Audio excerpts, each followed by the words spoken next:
people, it's perception. It's the media, it's the owners. They see him bringing a special teams guy. That's his specialty. Now he's got to bring in two. He's got to bring an offensive coordinator and a defensive coordinator to run. I just think it's an outside the box way of thinking.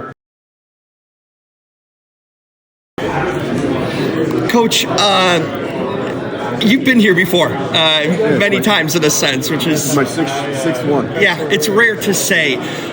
Does it feel different every time? Is it something you get used to in a weird way? Well, I mean, you're used to the process. You're used to, but that's about it. Every one of them is unique. The cities are different. The vibe is different. But you don't want it to get old. You don't want to let it get old. You want to enjoy every second. And it's also cool to see the guys that haven't been here, watching how they respond and how they act. It's kind of cool. The whole thing is awesome.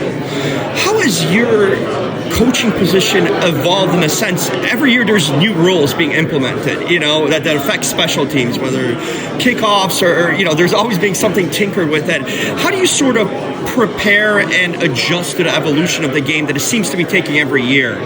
It's it's life as a special teams coordinator. You have injuries all the time. Guys are in and out. Things change daily, week to week.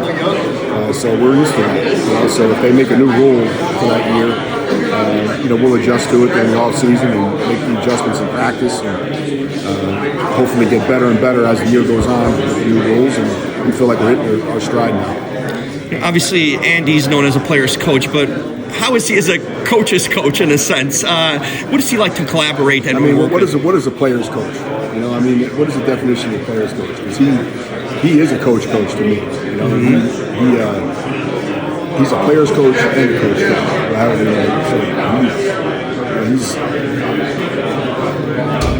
He's the same. He's always the same. He's got rules. Nobody breaks the rules. Everybody follows his rules. This organization is just through the roof. He's not going to let the guys run the show, so to speak. So, to me, that's what a player's coach is, and that's not it. I'm from Chicago. You spent some time there, Matt, and you can relate in that aspect. What was it like working for that franchise too? I mean, obviously you've been with a premier franchise here in Kansas City, but how do you look back on your Chicago days? I had a great time in Chicago. Chicago was. I spent 9 years there in my career. I worked for Lovie Smith. Lovie Smith was a great guy to work for. He let me do my job. But I really like Chicago. I lived up in Gurnee. Had a great time. 15-minute drive to the office every day. That's right. I love my time in Chicago. I have a lot of good friends there still.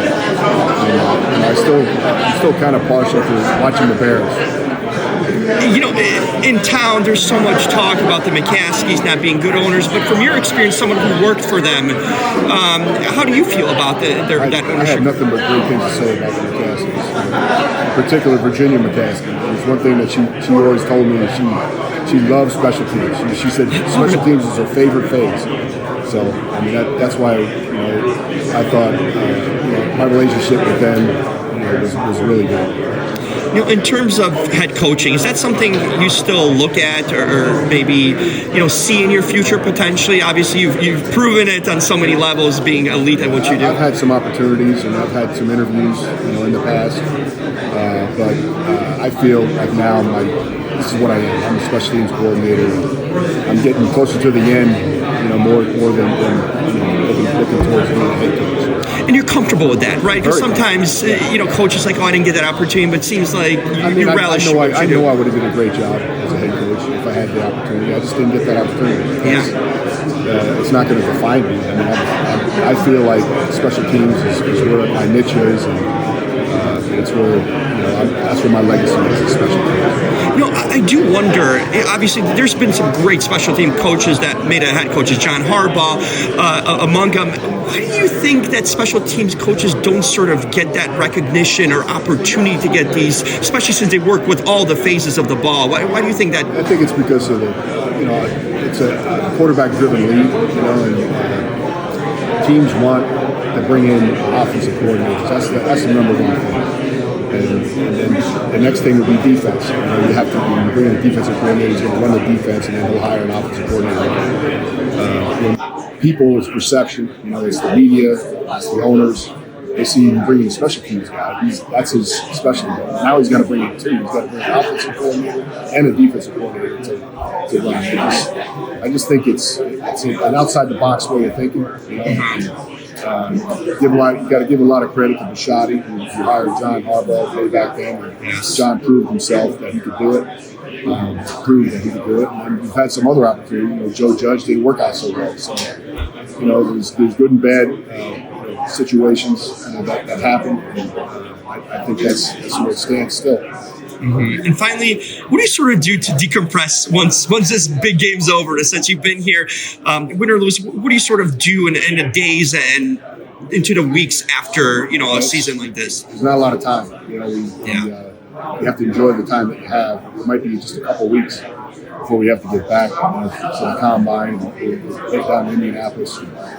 You know, that's what we do. It's just great. I mean, that's our season. You coach at the Chiefs or a player at the Chiefs, you have a long season. You know, that's to be expected. That's the way it goes. Do you relish that sort of in a sense that it never stops? This league never stops really with off season and all the thing, or would you want like a period where it kind of shuts down in a sense? I don't want it to shut down because that means we lost. You know, and we want the season to be as long as possible. That's why I always tell our guys, don't ever let it get hurt. Mm-hmm. Make sure that you enjoy every minute that you're playing. Coach, thank you for that.